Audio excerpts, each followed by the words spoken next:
Jungle.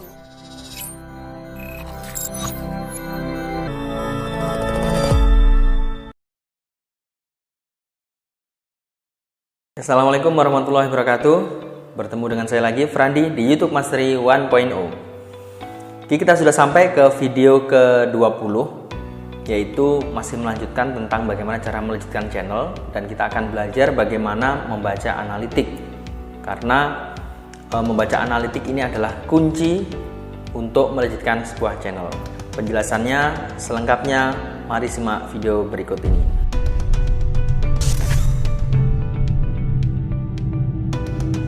Oke teman-teman, kita mulai membaca analitik. Yang pertama adalah tentang traffic source gitu ya. Jadi sumber traffic dari video YouTube ini dari mana saja. Yang traffic source yang pertama itu adalah dari suggested video atau dari rekomendasi video kalau bahasa Indonesianya. Nanti adalah kita akan langsung cek ya di dashboard model-model suggested video ini apa, rekomendasi gitu ya. Kemudian yang kedua adalah browse feature, yang ketiga adalah YouTube search dari hasil penelusuran, yang ketiga adalah dari channel page, dari halaman channel, dan yang kelima adalah dari eksternal. Oke, kita langsung aja praktekkan. Oke, kita masuk di YouTube Studio, kemudian teman-teman klik analitik. Oke, di analitik ini yang pertama ada ringkasan gitu ya. Teman-teman langsung klik yang sebelahnya yaitu jangkauan. Nah, di jangkauan ini kita yang pertama adalah belajar tentang traffic source ya, traffic source. Nah, ini jenis traffic source adalah penelusuran YouTube. Kalau tadi ya YouTube search, ini apa yang dimaksud YouTube search? Ini adalah istilah penelusuran yang digunakan penonton di YouTube untuk menemukan konten Anda. Jadi ini di penelusuran ya. Jadi kalau ada orang di YouTube ngetik ya, misalkan ini ya YouTube, misalkan tentang cara budidaya ikan lele misalkan. Nah, cara budidaya ikan lele, maka ketika video kita ditemukan di sini, ini adalah yang dimaksud dengan sumber traffic dari penelusuran gitu ya, sumber traffic dari penelusuran. Nah, di channel saya ini traffic dari penelusuran cukup besar, mendominasi, yaitu sebesar 41,8%. Terus yang kedua, traffic source yang kedua itu adalah fitur jelajah atau browse feature. Kita lihat traffic dari halaman beranda atau layar utama, feed, subscription, dan fitur akses lainnya. Jadi kalau teman-teman pertama masuk ya, buka YouTube pertama, kemudian di beranda. Nah, video-video ini yang ditampilkan ini itu adalah video-video yang dipromosikan YouTube melalui browse feature yang ada di beranda gitu ya. Biasanya yang memang yang ditampilkan di beranda ini yang gimana Mas? Yang menurut YouTube itu adalah yang konten-konten yang layak dipromosikan. Nah, kriterianya apa yang layak dipromosikan? Itu nanti banyak hal ya. Ada authority channel, kemudian ada masalah watch time video, session time, gitu ya, audience retention, dan lain-lain. Nah, di sini ya. Terus yang kedua tadi apa? Halaman beranda, kemudian feed subscription. Jadi yang muncul di sini adalah yang channel-channel yang kita subscribe. Channel-channel yang kita subscribe ini muncul di beranda sini. Subscription, dan yang terakhir adalah apa? Dan fitur akses lainnya dan yang lainnya.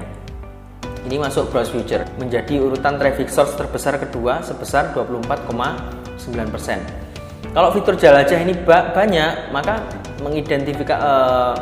menunjukkan bahwa traffic kita udah bagus ya. Channel kita udah bagus, channel kita udah punya authority, sehingga dipromosikan oleh YouTube video-video kita itu di home. Terus kemudian yang kedua adalah rekomendasi video atau suggested video.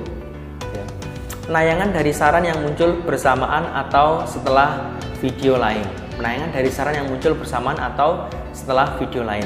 Maksudnya gini, yang dimaksud dengan suggested itu gimana sih? Traffic dari mana? Misalkan teman-teman nonton sebuah video misalkan lah ya, tentang ini ya, Koi Kohaku dan Tanko Kohaku, misalkan nonton. Yang dimaksud suggested itu di mana? Yang dimaksud suggested itu adalah yang ada di ini kalau teman-teman nggak ada tools ya, kali ini di saya penuh dengan tools gitu ya. Kalau teman-teman nggak ada toolsnya di sini, kan normalnya pengguna YouTube itu muncul di sini ya, suggested video ada di sebelah kanan. Nah, ini di bawah lah ini. Ini adalah suggested video. Nah, dunia koi ini. Jadi rata-rata orang setelah menonton ini, kemudian dia akan menonton video selanjutnya. Gini. Kalau di layar mobile itu ada di bawahnya, gitu ya. Suggested video itu seperti itu. Di bawahnya dan nanti di akhir video namanya ada end screen. Bersamaan atau setelah video lain. Nah, setelah video lain artinya di end screen, gitu ya. Jadi PR kita memastikan bahwa di end screen ini adalah orang nonton dari video channel kita, gitu ya. Jangan biarkan rekomendasi video ini teman-teman dapatkan dari channel lain, gitu. Karena video dari teman-teman nggak ada yang dicari, gitu. Maka PR kita nanti akan memenuhi semua ini. Bagaimana agar di penelusuran YouTube, di fitur jelajah dan di rekomendasi video. Nah, ini fitur YouTube lainnya. Ini apa saja? Traffic dari dalam YouTube yang tidak termasuk dalam kategori lainnya, seperti penayangan dari promosi partner atau dashboard. Ini urusan YouTube lah ya, fitur YouTube lainnya kita nggak bisa mengendalikan langsung atau tidak diketahui, kita nggak bisa mengendalikan juga. Kita lihat di sini bisa dilihat selengkapnya ya, traffic source. Ini eksternal, ini eksternal juga kecil. Ternyata di channel saya ini eksternalnya kecil gitu ya, sampai nggak kedetek gitu ya, eksternal. Jadi memang channel ini nggak pernah dipromosikan gitu. Jadi benar-benar secara organik mendapatkan view yang cukup besar, yaitu dalam 28 hari terakhir itu mendapatkan view sebesar 29 juta gitu ya, 29 juta view. Itu jadi organik, yaitu melalui penelusuran YouTube, fitur jelajah dan rekomendasi video.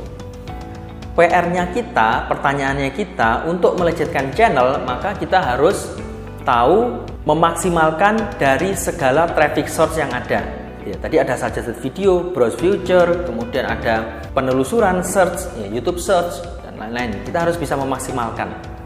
Nah, untuk memaksimalkan di suggested video tadi apa? Rekomendasi video. Jadi ketika kita nonton itu di samping kanan ada video, itu adalah suggested kalau pakai layar desktop. Kalau pakai mobile itu yang di bawah. Dan juga ketika kita sudah selesai nonton video itu ada namanya di end screen. Jadi setelah nonton itu ditawarkan video yang relevan oleh YouTube. Nah, PR kita adalah bagaimana agar video-video kita ini banyak tersuggest gitu ya oleh video-video lain ataupun video-video kita sendiri. Yang pertama adalah mengajak di akhir video untuk menonton video yang lain. Kita bisa menggunakan end screen gitu ya. Menggunakan end screen ataupun di video kita, di saat kita ngomong kita dijelaskan bahwa jangan lupa nonton video-video kita yang lain ya gitu ya. Yang kedua adalah hindari ending yang panjang. Outro-nya kita jangan terlalu berbelit-belit kalau pengen disuggest. Yang ketiga adalah gunakan playlist, card dan end screen pasti. Jadi kalau kita membuat playlist, misalkan playlist tentang budaya, maka nanti ketika kita jadi mempromosikan YouTube itu bisa mempromosikan juga melalui dengan playlist. Jadi kalau playlist itu dikelompokkan, jadi bisa nonton orang ketika nonton video 1 itu nanti di sebelah kanannya ada playlist, ada video 2, part 3, part 4 gitu ya. Jadi kemungkinan tersuggest video kita makin banyak. Jadi dari satu orang penonton itu bisa menjadi banyak penonton. Satu penonton itu bisa menonton banyak video dari channel kita. Kemudian card ini juga sama, ini wajib kita pasang ya. Di video sebelumnya sudah saya ajarkan ketika mengupload video kita memasang card, yaitu memasang video yang sejenis gitu. Ingat ya, card dan end screen itu kita memasang video yang sejenis, bukan asal. Kalau asal nanti juga nggak tersuggest, percuma gitu ya. Kita memasang card dan end screen percuma. Yang kedua adalah pin komen berisi video lain sejenis. Ini penting di komen kita. Nanti kalau misalkan teman-teman monetisnya hanya dengan YouTube AdSense, maka pin komen dengan video sejenis ini wajib gitu ya.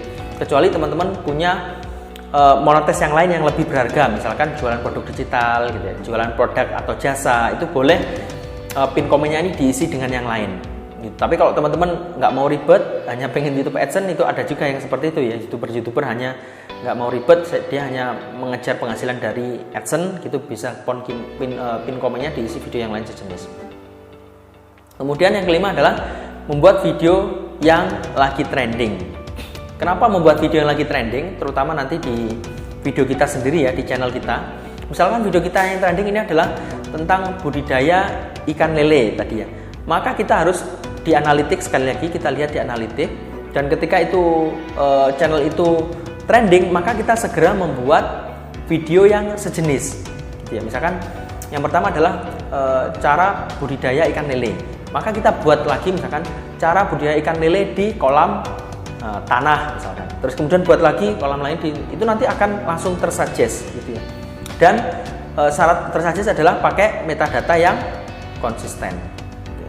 Yang kedua adalah bagaimana kita memaksimalkan traffic source yang dari YouTube search atau dari penelusuran YouTube. Yang pertama, kita harus mempunyai metadata yang konsisten untuk semua video di channel. Nah, ini sudah saya jelaskan di saat implementasi, di fase implementasi. Jadi tujuannya kita menerapkan metadata yang konsisten itu adalah supaya metadata yang konsisten itu agar YouTube itu mengenali channel kita gitu. Kalau channel kita membahas tentang sesuatu yang spesifik, misalkan tentang budidaya ikan semua jenis ikan lele, ikan bandeng, ikan emas dan segala macam, maka YouTube itu dengan metadata yang konsisten yang kita buat tadi, maka YouTube itu akan menandai atau mengenali channel kita bahwa sebagai ahli budidaya ikan. Nah, seperti itu ya. Jadi algoritma YouTube, mesinnya YouTube, robotnya YouTube ini adalah mencoba mengenali begitu cara berpikirnya gitu ya, logikanya begitu.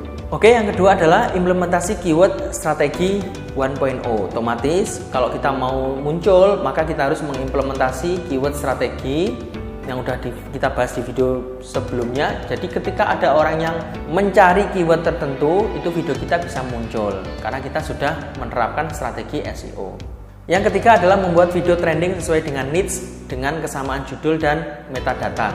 Ini juga sama ya, trending, kita melihat trending kita, melihat video trending misalkan di niche kita tentang budidaya gitu ya. Kita lihat aja budidaya ikan ada nggak ya trending. Kalau ada yang trending, kita tiru aja itu judulnya, kemudian metadatanya kita bisa tiru, kemudian dimodifikasi dikit. Nanti video kita juga akan ikut trending gitu ya. Jadi di search, nanti video kita bisa jadi akan bisa mengalahkan video yang trending sebelumnya. Yang keempat, membuat video untuk tren musiman, Lebaran, Ramadan ini. Publishnya adalah 1-2 minggu sebelum hari H. Misalkan ya, ada mau musim Lebaran, maka kita membuat konten-konten yang berhubungan dengan Lebaran. Atau di tanggal-tanggal tertentu gitu ya, terserah, nanti teman-teman bisa menyesuaikan ini gitu ya. Itu untuk mengoptimasi di YouTube search. Yang ketiga, bagaimana kita memaksimalkan traffic source dari browse feature gitu ya. Yang pertama adalah browse feature tadi apa? Ada di home dan juga subscription feed. Maka kita harus memaksimalkan itu, bagaimana agar subscribe kita banyak. Yang kedua adalah bagaimana kita memiliki authority channel yang bagus. Nah, untuk meningkatkan authority channel itu caranya adalah yang pertama, yang paling penting adalah konsisten upload setiap hari. Nah, inilah yang kadang-kadang YouTuber pemula itu nggak menyadari ini. Dia postingnya sudah jarang-jarang gitu ya. Terus tanpa riset keyword dan lain-lain ya zong gitu ya, hasilnya zong. Maka supaya channel kita mempunyai authority tinggi, cara terbaik adalah konsisten upload. Ini nggak bisa ditawar. Di YouTube Mastery kita diajarkan bagaimana agar kita bisa konsisten upload setiap hari. Kalau kita lihat YouTuber-YouTuber yang besar, yang terkenal, Atta Halilintar, Baim Paula, Ria Ricis itu gila-gilaan. Nah, bisa jadi kayak Rans Entertainment itu ya. Jadi setiap hari, satu hari itu dia bisa nguploadnya aja tiga kali gitu ya. Udah kayak makan gitu ya, ngupload video YouTube udah kayak makan. Intinya sama, di YouTube itu semakin banyak kita ya, semakin banyak konten kita yang terupload setiap hari itu semakin bagus gitu ya. Kalau nggak bisa setiap hari, nggak banyak ya, minimal 1 setiap hari itu harus 1. Nah, nanti bagaimana? Nanti kita akan diajarkan bagaimana agar kita bisa konsisten. Yang kedua adalah otomatis konten yang berkualitas. Konten yang berkualitas itu ngukurnya dari mana? Session time gitu ya, dari watch time dan juga audience retention. Konten berkualitas, konten kalau misalkan watch time kita, session time kita tinggi, itu maka YouTube mengenali channel kita ini sebagai channel yang berkualitas, konten-kontennya berkualitas, maka dia akan mempromosikan dengan senang hati. Mempromosikan kemana? Mempromosikan ke home gitu ya. Jadi home itu mana? Yaitu ketika kita masuk pertama YouTube itu adalah home. Kemudian ajakan subscribe gitu ya. otomatis karena kita memperbanyak subscribe, supaya subscription feed-nya makin besar, maka kita harus memperbanyak subscriber dengan mengajak subscribe. Jadi sebelum video rata-rata atau setelah video, jadi YouTuber macam-macam, ada yang awal video ataupun di akhir video, itu terserah ya, sementing kita mengajak untuk subscribe. Traffic source keempat itu adalah channel page. Bagaimana kita memaksimalkan traffic source yang berasal dari channel page? Otomatis yang pertama adalah desain cover kita harus profesional, menarik gitu ya, sehingga orang wah bagus nih mensubscribe gitu ya. Dan juga custom setting halaman channel dengan mencantumkan playlist. Setting halaman channel dengan playlist. Jadi untuk halaman channel ini kita bisa custom setting ya. Kemudian kita mencantumkan playlist, kemudian biasanya upload populer gitu ya. Terus kemudian berdasarkan kategori itu, sehingga orang yang masuk halaman channel kita ini rapi gitu ya. Jadi nggak campur, video kita nggak campur, jadi pengunjung tuh bingung. Kalau bingung ya malas subscribe gitu ya. Jadi sama kayak kita berkunjung ya ke rumah teman kita, kalau semuanya tertata rapi itu kan seneng. Atau kalau kita berkunjung belanja gitu ya, semuanya tertata rapi. Oh ini bagian misalkan kalau buah, oh ini bagian buah apel aja, nggak dicampur aduk gitu ya. Sama di channel kita juga seperti itu. Misalkan kategori channel kita adalah tentang budidaya ikan, maka kategori ikan emas sendiri gitu ya, budidaya ikan, segala macam tips tentang budidaya ikan lele sendiri, gurame sendiri, dan segala macam, sehingga orang pengunjung itu nggak bingung dan memudahkan mereka. Traffic source berikutnya adalah dari eksternal. Jadi eksternal itu adalah traffic source atau sumber traffic yang berasal dari luar YouTube itu sendiri. Nah, biasanya sosial media ya, rata-rata yang dari sosial media atau dari website gitu ya. Nah, caranya adalah ya kembali lagi konten kita harus berkualitas, agar kalau konten kita berkualitas itu kemungkinan akan di-share oleh para viewer kita gitu. Akan di-share di WhatsApp, mungkin ya di-share ke sosial media lain, Facebook, Instagram, dan lain-lain. Terus yang kedua adalah embed video di website dengan yang mempunyai traffic tinggi. Kalau teman-teman punya website dengan traffic tinggi, jangan disia-siakan. Teman-teman bisa mengembed video channel kalian itu di website yang bertraffic tinggi. Lumayan dapat traffic gitu ya, dapat view dan segala macam. Karena itu merupakan salah satu traffic dari YouTube. Oke, itu teman-teman pembahasan di video kali ini tentang traffic source. Berarti teman-teman harus menganalisa channel teman-teman itu traffic source terbesarnya dari mana gitu ya, dianalisa. Terus kemudian PR-nya adalah bagaimana memaksimalkan di masing-masing traffic source tadi. Mulai dari yang penting ada 3. Yang pertama adalah suggested video, bagaimana video kita ini tersuggest di banyak video yang lain. Terus kemudian browse feature, bagaimana video kita dipromosikan YouTube di feed dan subscription feed dan juga di home. Yang ketiga adalah di penelusuran YouTube atau YouTube search, bagaimana ketika orang mencari kata kunci tertentu video kita muncul. Yang lain-lain itu tambahan, tapi yang besar itu ada 3 itu. Jadi teman-teman bisa memaksimalkan. Jika ada pertanyaan, kita bisa bahas di grup Facebook itu untuk berdiskusi. Jadi saya terbuka, teman-teman mau menanyakan apa saja, nanti kita akan bahas di grup Facebook tersebut. Terima kasih, sampai jumpa di video berikutnya. YouTube Mastery 1.0, bukan YouTuber biasa.